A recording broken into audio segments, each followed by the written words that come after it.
Hello and welcome. I'm Barry Harker and you're listening to Life Learnings. My guest today is Cliff Morgan. After taking early retirement at age 55 from his work as a geography teacher, Cliff and his wife Val established Volunteers in Action, a supporting ministry of the Seventh-day Adventist Church in the South Pacific Division, working primarily in development in Pacific nations. He has recently, after 18 years, relinquished leadership of Volunteers in Action, but he continues to look after a particular aspect of VIA's functions. Cliff's story is inspirational, and he has some inspirational stories, one of which is going to lead off our conversation today. Welcome, Cliff.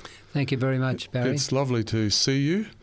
I remember that nearly 40 years ago now, you and I were briefly on the same school staff together. We were. Just briefly for a couple of months. Yeah. And I think I've only seen you once or twice since that time. True. So it's lovely to catch up with you again. I look forward to our conversation today. Cliff, tell me your story from Russia. Well, my wife and I spent 1993 working in Russia. We were based at Moscow, and our work was really to plan building projects, schools, churches, clinics for the Russian area that had not had funds from the West for so long. So we went over there, and for 1993 we had a translator. We learned a little bit of Russian, but Val and I would plan the programs that they were going to do, the projects. You were working with Peter and We were Nerida working with Peter and Nerida Kulik, that's right. Now, towards the end of 1993, a gentleman came to the office, and he was saying, I need some money to build a church. I've got a church, it's ready to go, I've got a plan. Could you help me? And I knew that we didn't have much money left, and I told our translator, tell him that we've got no money left, it's all spent. And I thought that might put him off, but no, it didn't. He said, hey, I want to see that man. I want to talk to him. This is urgent. This is God and me program. This is God. I'm doing God's program. And so I met with him. Now, his age was the same as mine at the time. And he told me how he'd lived through the tough times, communist times, and how he was a youth leader in Baranovichi, place over near Poland. I remember the place. You don't usually remember places like that, but I remember the story so well. And he said, look, you say you haven't money, but listen, I'm on a program building churches. God knows that. He knows where the money is. All you have to do is tell people God knows where the money is. And I thought, well, here's a guy that's got a faith. And so I said, well, tell me more. And he told me how he was the youth leader. And he used to take the singing. They loved singing, and they were singing, and the communist leaders would come along and say, listen, you're not supposed to be meeting here. You'll have to quit, or else we'll have to do something with you. And they'd stop for 2 or 3 weeks, back at it again. They couldn't help themselves. And this went on for several times, and the guy said, well, next time you are doing this, I am going to have to act. So he had warning, but he couldn't help. And here he was, caught out, singing and praising God. And so they put him in a prison. Well, first of all, he had a public trial to show what disbelievers would happen to them. And it was a trial put on for broadcast to everybody in Baranovichi. And he said it was a bit humiliating, but, he was glad that he could stand true. Anyway, they put him in a prison. And it was winter, and it was freezing cold. And he said, Lord, if ever you get me out of here, I'm going to be a builder of churches, a builder of people and a builder of churches. After, I think, 2 or 3 years, they put him on house detention. And so here he was, staying there, house detention, and ultimately he got released. Now, that was many years before I saw him. And then he came along and he said, what I've done since then, I have raised up 2 churches. We have built one church and we've got another church and we are ready to go, and I have the program, I have the plans here. And it's going to cost $15,000. Not a lot. And he then made an urgent appeal like, hey, God knows that I'm a builder of churches. He knows where the money is. All I want you to do is tell some people so that God will have the money, no worries. Mm-hmm. That's what happened. I contacted a couple of churches in the States and they said, yes, we'll go. I told him, and he went ahead and built a church. Now, we left after that and we did not see him, but he did send the finished church probably a year or so later. So I just thought, well, I wonder whether I would have that faith, that tenacity to hang in and believe in God so strongly. And what it did for me, Barry, seeing this so many times, it developed my trust in God. That story, and I could tell you probably 6 or 8 others just like it. And when you experience that all the time, when people don't have money, they have to have faith, or they don't get anything. But faith with God can achieve lots of things. Yeah, it's such a. There must have been some really significant hardships for people during those years, and to be put in jail for worship, that would try your faith, wouldn't it? Yeah. And then to come back with enthusiasm and want to keep pushing forward and being persistent. Yeah. All of those things are just amazing characteristics of people, aren't they? Well, he had tenacity, perseverance, and we all need that, don't we? We all need that. Sometimes we can get discouraged a bit easily. Now, I want you to tell me about Volunteers in Action. Okay, well, Volunteers in Action is a supportive ministry of the Adventist Church, as you said, in the islands of the South Pacific. Now, we don't go to all islands in the South Pacific because the idea is that when we came back from Russia, my wife said to me, if you want to keep doing volunteer work, you choose a project that you can operate from South Queensland. We'd previously been in Japan, in Papua New Guinea, and we spent a lot of money on ringing family and missing family. So she said, I'd like to stay here. You can find a ministry. So I went to the volunteer department in Sydney, and I said, tell me, what's your biggest need? And I thought it would be, islands aren't very good at maintaining buildings, and I thought it might be maintaining buildings, and I might be able to have some input in getting a team to fly out there and do some repair. But that's not what we found. We found that there were not enough regular full-time pastors to look after the growing churches. And they couldn't nurture, they couldn't even maintain. And so there's all these needs and not enough ministers to look after churches. So it wasn't material that was really the problem, it was the personnel. It was the personnel and probably the money to pay the personnel. Had they had enough money, they could have put some more pastors on, you see. But they didn't have it, and we didn't have it either. So which nations are we talking about? Well, I went to the Solomon Islands. This was in 1995. Solomon Islands, Honiara, and I went to Papua New Guinea. Both of them told me the same story. And when I asked about how much it might cost to support a lay worker there, they said about $600 a year. It was 1996. And so we had to put a lot of things in place because you have to get the okay to work with, collect funds from people. You had to work out a system of how we're going to send the money from here to there. You had to work out who would supervise the program, and we got all those things done.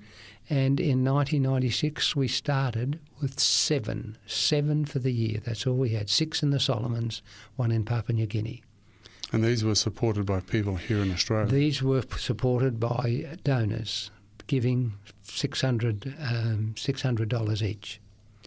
And I tell you, humble beginnings, and we didn't know where it was going to lead to. We just thought, well, we wanted to help developing countries. We wanted to help. I, as a geography teacher, I taught development, and I was very interested in helping developing countries. That's why we really chose the islands of the South Pacific, because some of them are fairly poor. So fairly humble beginnings. Yeah. How did things develop through VIA? Well, praise God.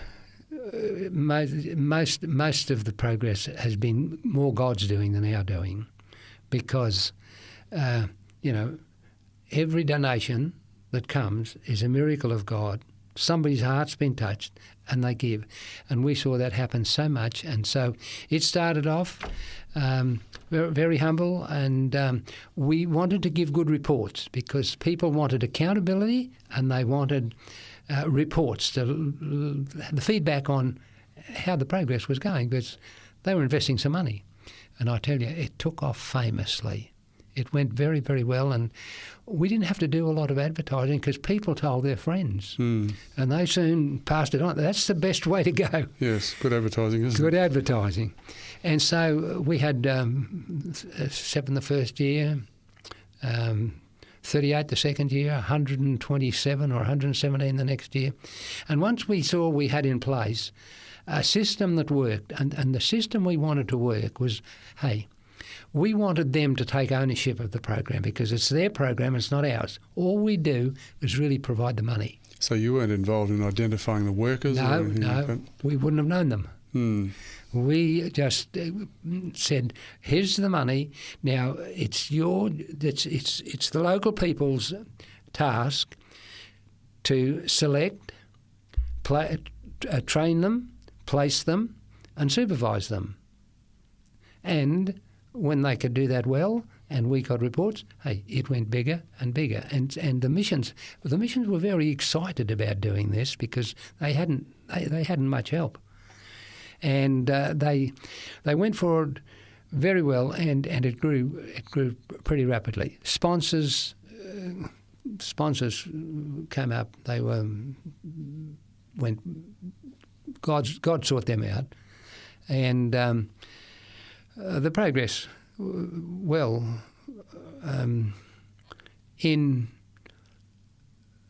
we had about 400 a year. Well, we have had 400 lay workers a year for the last 18 years. That's averaging it out. So that's a lot of people. Right now, at this stage, in Solomons, Papua New Guinea, Vanuatu and Kiribati, there were 375 full-time ministers. There are 378 VIA-supported lay workers. So it means really we've halved their workload. Tremendous. They really appreciated it. And they're still appreciating it. It's been a God-blessed and people-blessed ministry for 18 years. What's been the impact? Well, the impact's been very good, because one of the big impacts is that if you want a workforce that's a good workforce, you need to know the workers, the ones that God can bless. Some are more effective than others, as life is.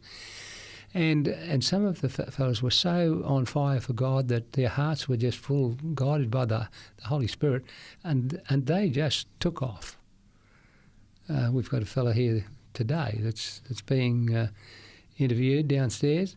2 years ago, 219 people he introduced to Jesus. A lot of people, isn't it? Pretty significant, isn't it? It is. And so it has grown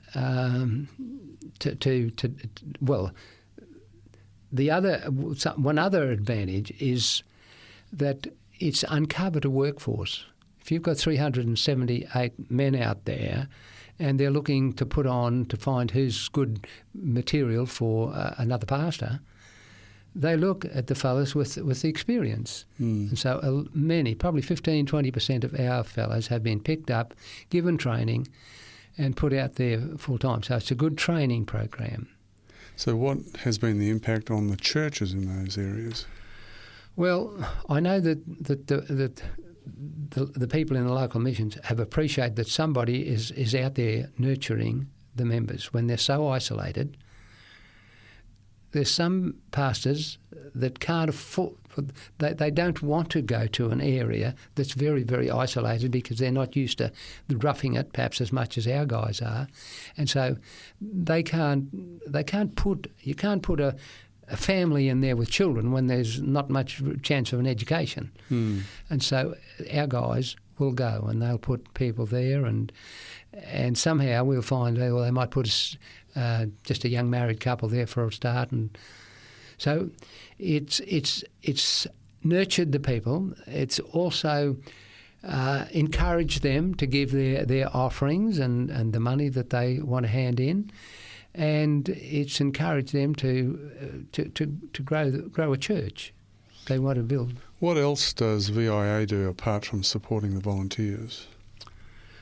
Well, in supporting the volunteers, we need to equip them. You know, these fellows have had maybe grade 10 education, 10 or 11, maybe grade 6 education.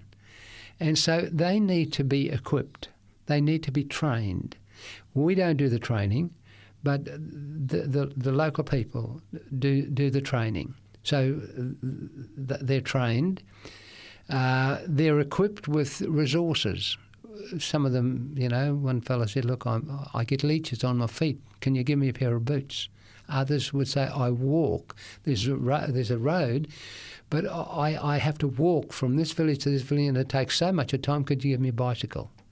Could you give me, they asked for solar lamps, you know, so that they could have a meeting at night time, or they could make it sort of a social hub where people can come and they've got a light to see.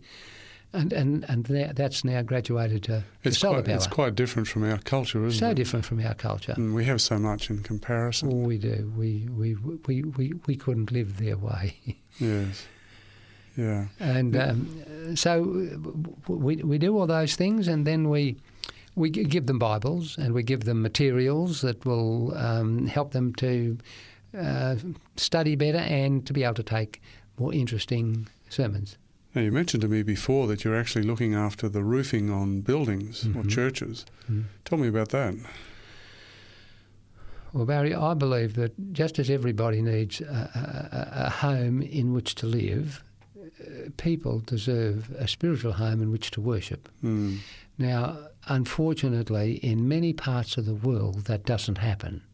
Africa, you know, people are walking 20k to church. The instructions we gave our guys were to go to an isolated area and grow a church. 1996. 1999, they came along to me and said, Cliff, we've gone to an isolated area, we've grown a church. What can you do to help us provide roofing for the church? Now, in the old days, you could put thatch on and it would last. These days, the thatch is inferior quality. You can't even get good quality now. And in 1 year sometimes it's no good. So they need roofing, permanent roofing, and that costs money, and that's the one thing they don't have. So you initially started out with personnel, but you end up with material because that's what their needs are when they've done their work. We kept the personnel going all the time. We've kept them, and we've had, as I said, about an average of 400 a year for the last 18 years when you average it out. But the churches, I can tell you that from 2001 we started, 2000, the 1st of January 2000, and up to the end of 2013, donors had given funds, and the local people had done a lot of work. They do the actual work, and we had built 1,112. We put 1,112 roofs on churches. Now, if you divide that up, that's one church. One congregation has had a roof on every 4.6 days on average for 13 years. That's a pretty heavy workload. What sort of infrastructure do you have back here in Australia? We have our infrastructure is to get donors. That's what we do. Once we get the donors... Do you have an office staff or anything? Oh, yes. Well, this was another providential thing that God worked out, because we wanted to have our funds seen as going through a reputable organisation. And so we went through the local South Queensland Conference Church. So all the funds came into that. They have for all these years. Then they're passed on to, the unions or the missions or to individuals.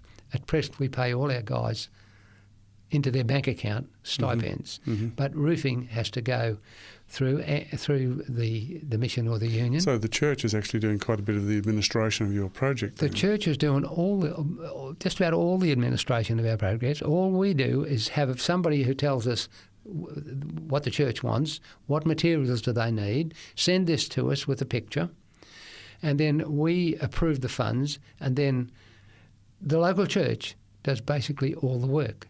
Good program. They get the land, they get the timber, they get all the things that's necessary. They build it, and then they plan to fill it. And it's gone along very, very smoothly. What's the impact of having a church in a new area where you've raised a church, you've got a church membership, you put a church there? What impact does that have on the development of the church? Well, a big impact. In some areas, it might be the only building in the village that's got an iron roof. It's admired by everybody. They all wish that they could have one. And so that makes the church feel very proud. And then, in Australia here, we can take churches for granted. Go along and attend. And don't take real pride. Go there and we do what we have to, but not there. They really pride, and they will possibly visit once a day, just to have some worship, and they really treasure what they've got, and they're so proud of it. So it's like a social hub in that area. It is. Well, they have their if they're going to have a worship, and they're in a rural area where they can have a worship each day, they'll go to the church to do it rather than stay in their homes. And so it's been a very rewarding program, still is, and there's still a need. There's still many churches. This year we haven't had enough money to roof the churches that we've received applications for. $1,200 is half the cost of the roofing. We only provide the roofing iron and the nails and the ridge capping and so forth, and that costs $1,200 for a church that's about 12 metres by 6, fit in 150 people. And are these some of these churches open-sided? Yes, they are for a start. We don't put a floor down. We think if we put that up, the roofing's the thing they can't find the cash. Barry, let me tell you, we went to a church about 2 months ago, and it was a lovely looking church, very, very well constructed. There were lots of people. It was 1:30 in the afternoon, and I'd say there were 250, 300 people there, kids. And I thought, now, how can they all be off work today? Now, they live in a subsistence agricultural system, so they don't have money. And so they had a little place they called the Tithe House where they give money. They can't give it to the pastor, so they can give some food. And then I looked inside, and it was a class, a small group class that was meeting. There were 10 to 12 members. It varied, 10 to 12. And, I looked at what their aim was for each weekly offering. You know how much it was? 1 kina for the 10 or 12 of them. And 1 kina is 50 cents. So they're putting in 4 or 5 cents each. Now, this is why Volunteers in Action is a ministry that I believe God has blessed and is still blessing, because it's going to the grassroots area that deal with the poorest of the poor. Mm. See, they just can't afford iron roofing. What about schools? What happens with once you get a church in a place like that? You have a church building, people can congregate together, and as you're saying, they're very poor. They're on a subsistence economy. What's the next step after the establishment of the church for them? Is it the establishment of a school? It's logical that you would want a school. It's logical that you'd need some medical support. But we haven't. We did a little bit for medical for one stage until we learnt that, hey, our guys aren't trained to give the right equipment. If they were to give the wrong prescription, hey, we could be in trouble. So while we need a school and while we need a clinic, we haven't undertaken to fund them, except an occasional school here and there where they're going to teach English to the parents teach the students of the day. The parents will come along, and it's used as a building, and a missionary outreach as well. Where do you see Volunteers in Action going in the future? Well, I see that Volunteers in Action, well, I know the figures show that we're worse off now than we were when we first started. Why is that? Well, let me tell you. In Papua New Guinea alone, in 1995, we had, I've forgotten the figures, but we had 300 and something full-time ministers, and we didn't have lay workers. And each full-time minister was responsible for 9.4 churches and about 600 members. Now, I don't know how any minister can cater for over 9 churches each. Okay, in this year, they have 247 ministers, a decline in the number of ministers. We have 280 men there. And so what it really means with our guys, we have reduced the workforce by half, the number of churches to look after. So they're looking after. They have the ratio, instead of being 1.9 to 1 to 0.9, now it's 1 to 9 is now 1 to 12. So we've got worse. So is that because of the population of the church growing? Is it financial issues around paying the ministry? I think it's financial. See, I'm not sure of all these. I think it's financial problems in paying the ministers. The ministers, the world doesn't stay the same. In Australia, the same. We have to have higher expectations, and I think that their medical, and when you put all the costs and the training that they spend into these guys, they just don't have enough money on their own to be able to support. So they've got 247 instead of 300 and something. So your ministry is very, very important still in providing more so in providing that support to them. And so I believe that this is a God and people blessed ministry. What I'd like to do, I think now, Cliff, is just let people know how they can contact you or contact VIA to if someone feels like they want to provide support. VIA has a website, and it's www.via.org.au if people want to go and find out a bit more about the ministry. And we also have a telephone number in Australia, which is 07 5463 7769. That's 07 5463 7769. So I guess people can contact you through the website or make a phone call if they... That would be lovely. If they're interested in exploring how they can provide support, help and assistance. Tell me about the impact of VIA on your own life. Well, I've always been a friend of God. I was a teacher, and something shaped my life back there that's shaped my life very much. There was a quote that says, "The greatest happiness experienced comes from doing others good and making others happy." I tried that as a teacher. It worked. And I have found that it's worked ever since. And so you help people, you get a lot of happiness. And Volunteers in Action, I have volunteered for 22 years since retiring. Mm-hmm. No money, but I tell you what, we've had lots of friends. We've travelled overseas. We've had funds from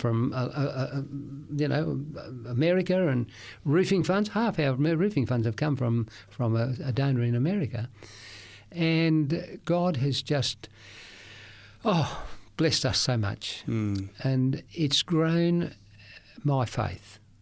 When you start off, you don't know just exactly what's in store. How do we go for stepping out, putting our feet on the water when we don't know just what the water holds for us? I tell you, it's a challenge, and we have done it so often. And I tell you, God has become a very, very close ally. Yeah. And my wife too.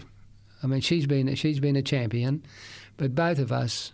I could go and give other things of how we've been blessed just with our health, the friends that we have, the satisfaction, the blessings of life. I mean, we haven't been sick for a long time. It sounds terribly enriching for your life, doesn't it? It is. Well, you can't give, mate. You can't give without getting. Yes. That's true. You can't give. Give and it'll be given back to you. And you certainly, when you're dealing with God, hey, He'll outdo you every time. So you would recommend a life of service to people? Oh, yes.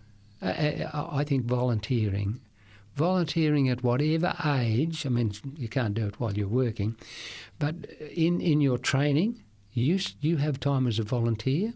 It helps you to see the world through other people's eyes. And since ours, I mean, we depend on God to do the things that we can't do because we don't have the money, because we're volunteering, you see. We don't have the income. And I tell you, God doesn't let you down. And people don't let you down because, our ministry gives $1,500 to sponsor a lay worker these days. $1,500. People want to give half that, you can sponsor half one. That's a significant amount of money each year, isn't it? Well, it is, the nice thing about this is 1,500 is that it all goes to the lay worker. We don't have any overhead cost. We do have overhead costs, but they're not taken out of the funds that people give us to go to our work. And the impact is multiplied, isn't it? Really, because we are a rich country. Oh yeah. A rich region, Australia, New Zealand's right up there in terms of income. Yeah. And then you have the very poorest of the poor on our doorstep. Yeah. So when those funds go, what to us is throwaway money can be really life-changing to those people in those areas. Real good. And, I know people, when they go to bed at night, they think, well, somebody's probably going to bed hungry. We can't imagine it, can we? No. Can't imagine it. And it's people like our listeners that probably have their hearts touched, because I'm sure many do, because they give to World Vision, they give to so many different things. Australian people are pretty good when it comes to supporting the down and outs, or those that are genuinely poor. Well, that's really wonderful stuff, Cliff. Good stuff. Tell me now a little bit about yourself and your professional background. Well, I was brought up on a farm at Biloela in a very poor family. I don't know if there's any old-time listeners listening out there. We had bread and dripping with salt on for lunch, for the sandwiches, and then for dessert we had bread and dripping with sugar on. Now that's how poor we were, mate. We lived in a bag hut. Our parents loved us. We worked hard. And I tell you what, poverty's been a blessing because I know how to value a dollar. But it was pretty tough going. We rode a horse to school. We had 12 teachers in my 8 years in a primary school. Did this give you appreciation for people who are struggling? Is this part of the ethos of helping others to know that you've been through this yourself? Well, it certainly makes it real, doesn't it? Yes. You understand what they're talking about. So how did you come to get into teaching? Well, my dad was a farmer, and I decided that I didn't want to be a farmer because it's too hot, it's too cold, it's too wet, it's too dry. When you get a good crop, everybody else gets a good crop and the price is down. I thought, hey, I don't want to go through life like that. So luckily my parents said, well, I can go to training at Avondale College. I did that. I was always going to be a teacher, but I got put off, so I graduated as accountant. I worked at an accountant in a big hospital. Didn't like office work. Never intended to do it really. Just got put off by some things that I saw that was happening at the teaching education. And anyway, after that, I left the hospital. I didn't like it very much. I had to do national service. So I did national service. After that, I went to Perth, got a nice job there, and then I came back to Queensland and married at this stage, and I decided, hey, let me do teaching. And so I did teaching, and I tell you, different ball game. Really, I didn't have Mondayitis when I was teaching. So you diverted your attention away from teaching for a period, but that's where your heart was in the teaching thing. Why geography? Well, we love travel. We've always travelled. And I had studied geography at uni, but I'd studied a few other things at uni. And when I went to this school, I went to Mitchelton High School. I was teaching at Mitchelton High School. They were short of a geography teacher. I really got into it, you see, and I became geography subject master, and I enjoyed it. I enjoyed it very, very much because most kids were interested in living and how others live in different parts of the world. I found it fairly interesting, and very, very challenging. Some of the things we studied about with my grade 12 kids, that made them sit up and think and made me sit up and think. And that's why I decided I'd go into So this was the link with the interest in development? That's the interest in development. Okay. How has geography teaching or geography changed over the years? I was talking with Dr. John Hammond recently, and he was an academic geographer. Mm-hmm. And it seemed to me that there has been a lot of change in terms of being able to map the world, and the digital age has made sort of data-driven geography so much easier. How do you see it having changed? And what's changed in terms of geography teaching?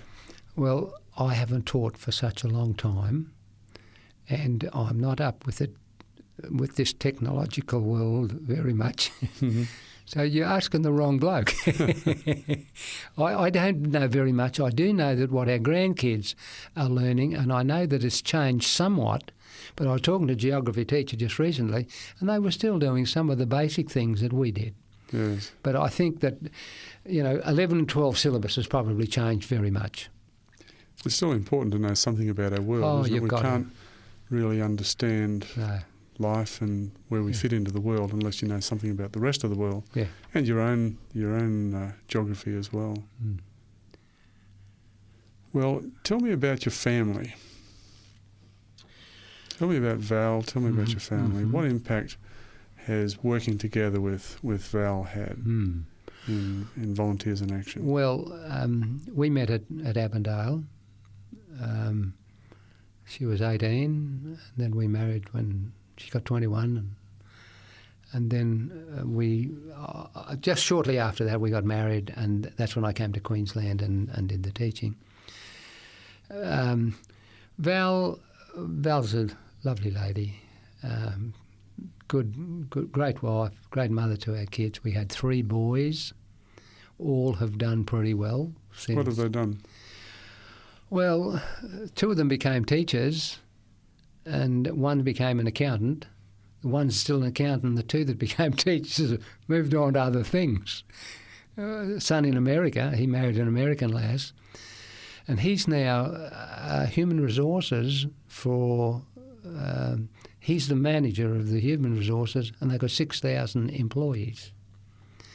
And our other son did teaching, principal at Melbourne, and now he's with Creator. It's a worldwide organisation that gets little gimmicks like they give away in McDonald's and BP and some of those. So they make these things, creations. That's why they call it Creator. And they just give these. Well, they give these out over the world. They also do humanitarian work, and he's doing some of the humanitarian work, and he's looking after in China. He spends half his time in China, looking after that there's no sweatshops, that everybody's obeying by the rules. So that humanitarian instinct sort of run through the family. Yeah, it is more so in him because he was out. They had a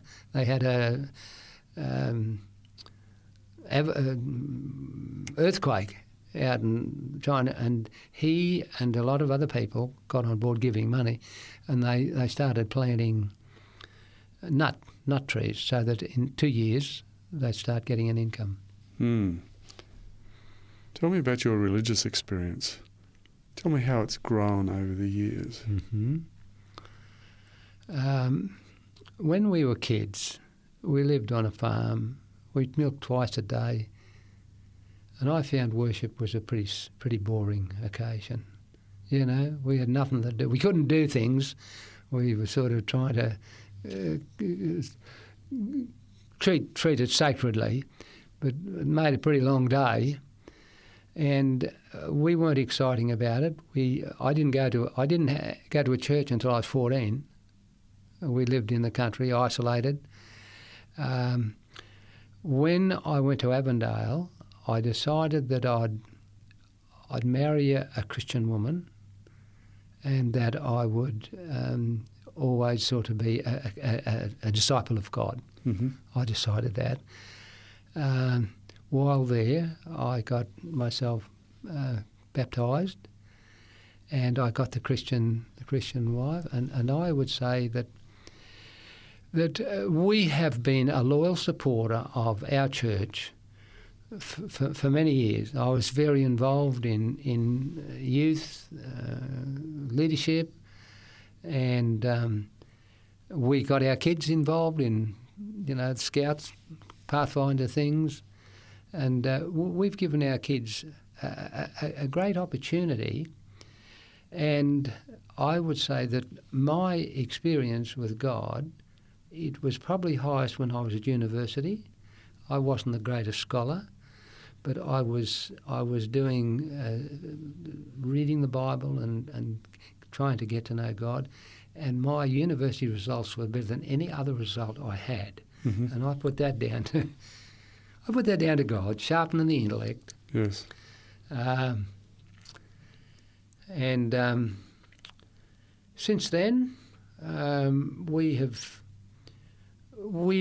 stayed. We have, probably the greatest asset that I have learnt is the greatest lesson is love God with all your heart. Love your neighbour as yourself, and make others happy. Now, if you follow that, you're on for an agenda of fairly good relationships. Yeah, and life can be pretty exciting and if you life follow can that be. line too. It can. It's very exciting, and our Val's and my experiences, as we've just got to trust in God. I developed more while we were in Russia. When you don't have money, you have to have faith, and we saw it there. But when we came home, we've tried that. We've experienced it ourselves. And you see people who've got very little money being very happy, Yeah. very careful about Yeah. their own appearance. Yeah. They value the things that they have, and they seem to enjoy music and cultural life. I see kids in Papua New Guinea playing touch with a pine cone and laughing just as much as our guys who've got the smartest football. Yes, They're just happy. So it gives you a different perspective on life, doesn't it? Yeah. What's for the future for you? You must be around 80 now. 81 on April 22. Wow. Okay. And you're still going out to the islands. You're involved in roofing these churches and so forth. We're doing the roofing. The roofing is not as demanding on our time.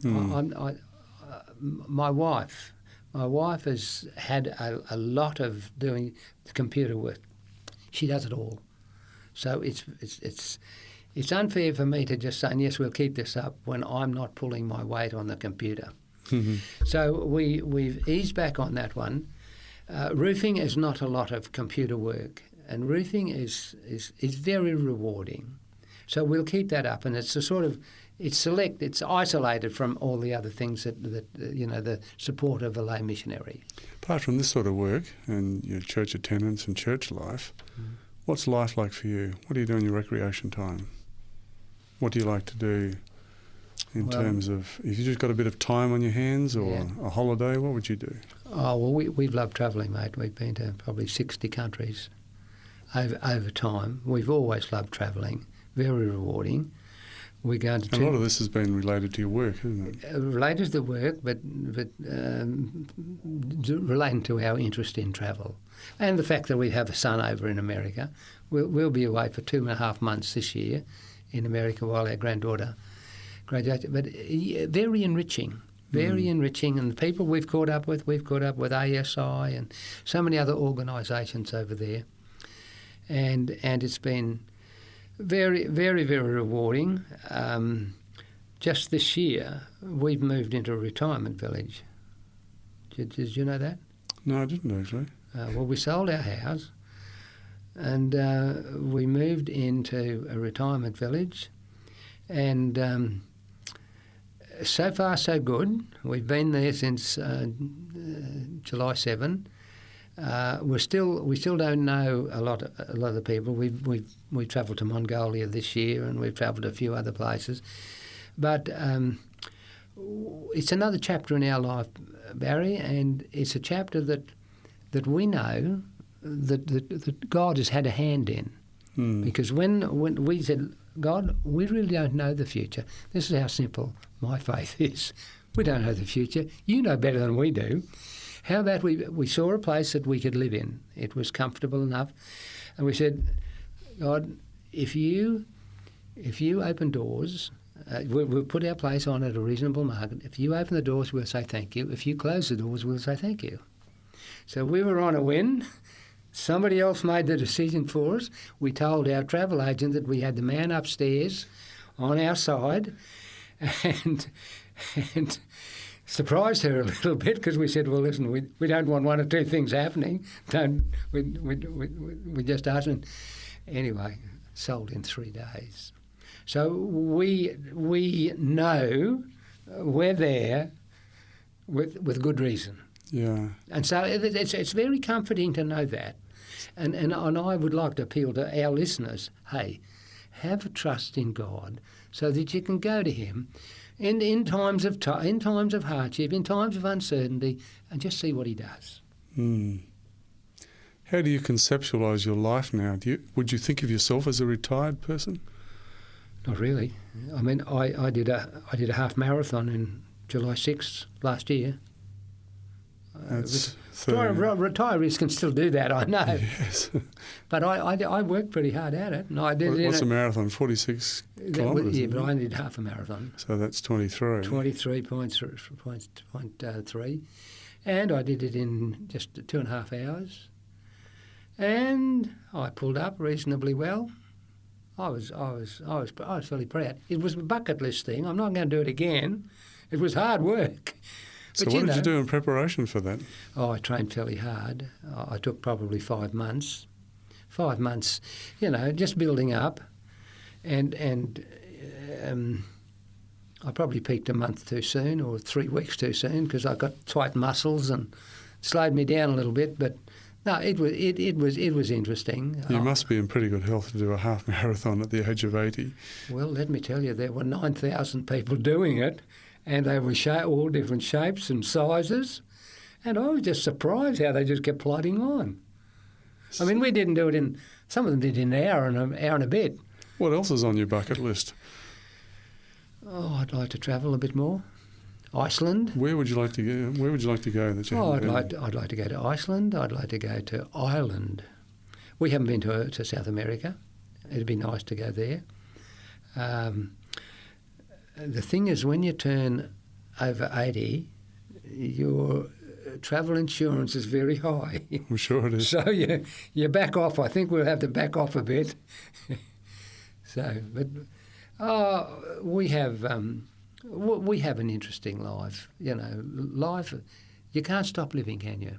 Love God and love your neighbour as yourself, and you're on for a good journey in life. Indeed, yeah. You are.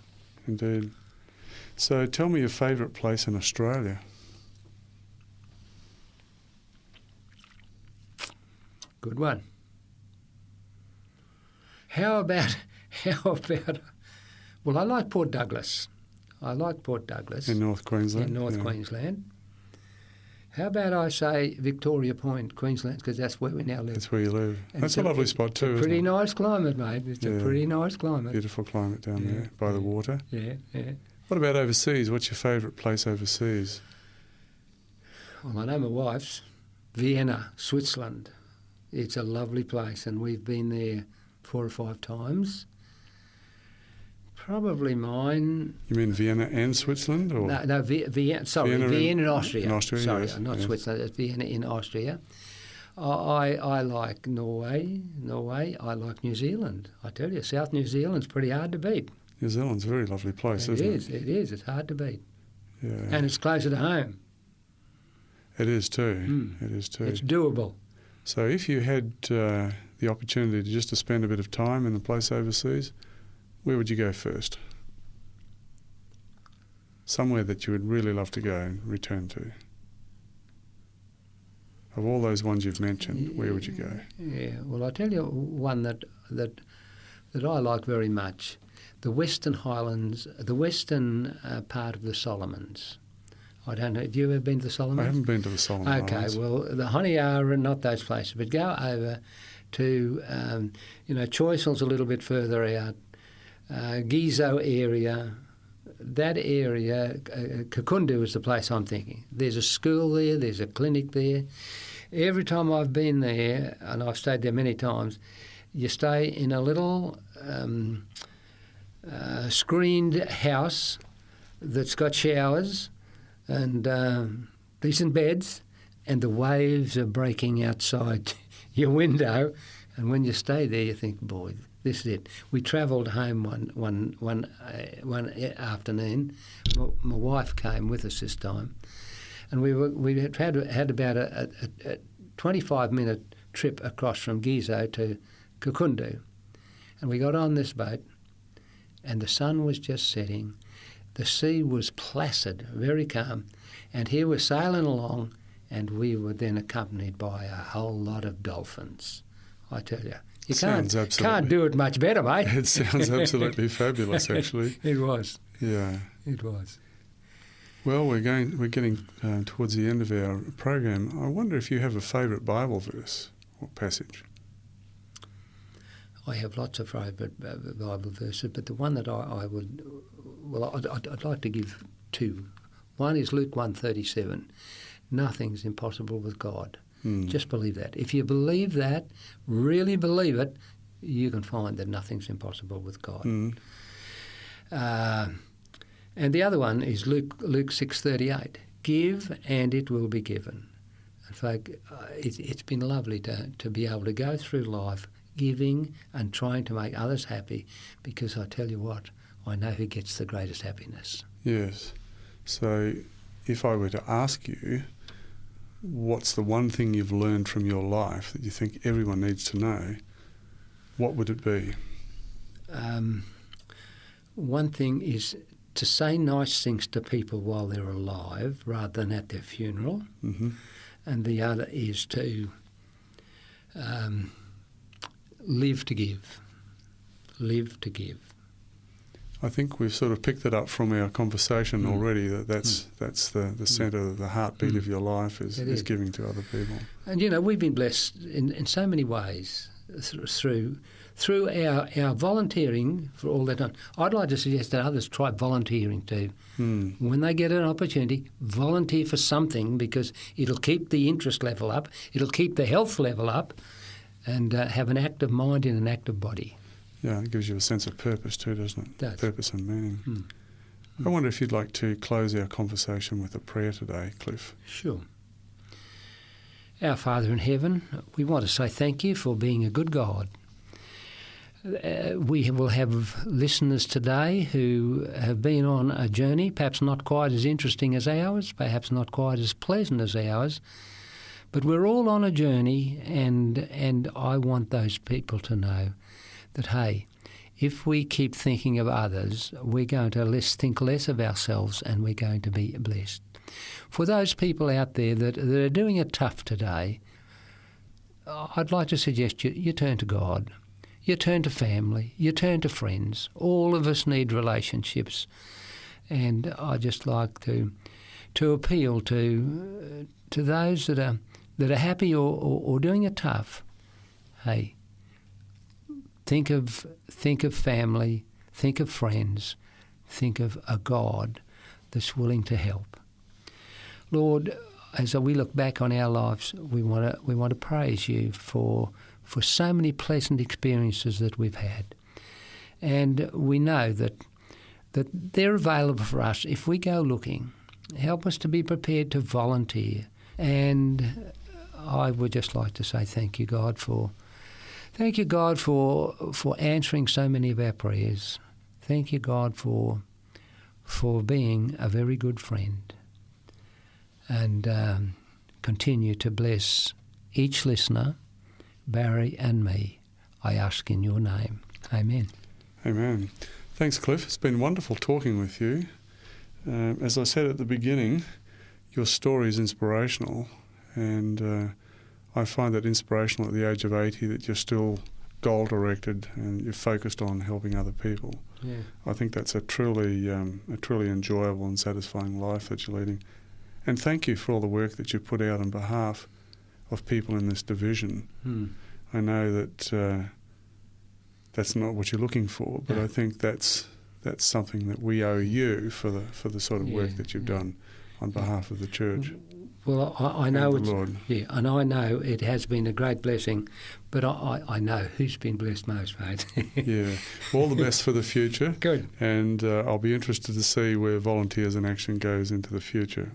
It's in God's hands. I'm Barry Harker, and you've been listening to Life Learnings. Remember to tune in again next time as I speak with another fascinating guest. Bye for now, and God bless you and keep you.